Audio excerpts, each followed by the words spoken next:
Mr. Secretary, welcome. It's great to see you here today. It probably won't surprise you, given the many discussions we've had about the lobster industry, that I'm going to start with my first question on that. Maine's lobster industry, as you know, is so important to the economy of Maine. And to me as well. I love lobster. And I've always known that. And it represents Maine. It's really an iconic industry for us of hardworking people that sustain many of our coastal communities. In 2022, the Biden administration proposed regulations that posed a threat to the very existence of the lobster fishery. If implemented, it would have shut down the lobster industry. The Maine delegation worked as a team, and we were able to successfully block those regulations and prevent them from going into effect for a period of years. Subsequently, the Maine Lobstermen's Association sued the National Department of the National Marine Fisheries Services in the Department of Commerce and overwhelmingly won the case in June of 2023. And I want to read you just a little bit of what the judge said, what the three-court panel said in its decision. It said that the service had relied upon worst-case modeling that was, quote, very likely wrong, based on assumptions that the service conceded that it did not believe were accurate. Projections that are very likely wrong obviously are not likely to occur. And what the court found was that the service acted in an arbitrary and capricious way and blocked the regulations from going forward. But obviously, it's costly to go to court and to do that. So, Mr. Secretary, I know there's a new executive order that attempts to establish much higher standards for scientific research. It emphasizes rigorous evidence-based methodologies to inform federal regulations. Can you talk to us about how you believe that this new approach to regulation based in science will help protect the Maine fishing industry and our lobster industry from arbitrary and capricious regulations, as the court found was done in the previous administration? This administration views the Maine lobster industry as an American treasure, and we need to protect it. And you will see as we do our trade deals, right? They treat the Maine lobster industry horribly.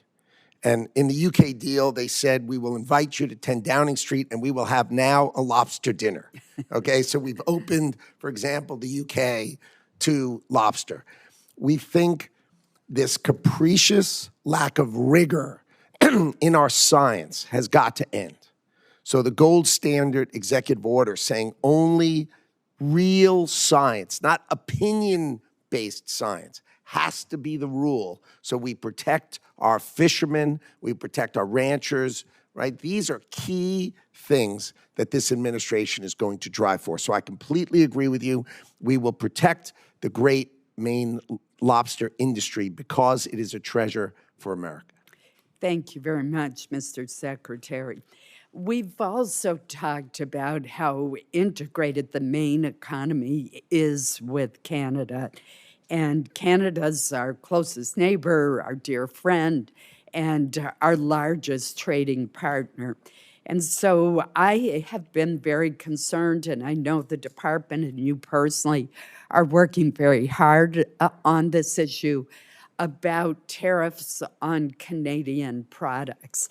our lobster, our potatoes, our blueberries are largely processed in Canada and then come back across the border.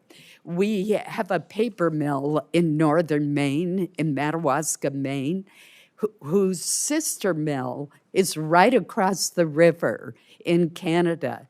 The sister mill in Canada produces the pulp that is piped across the river to the paper mill in Madawaska, Maine.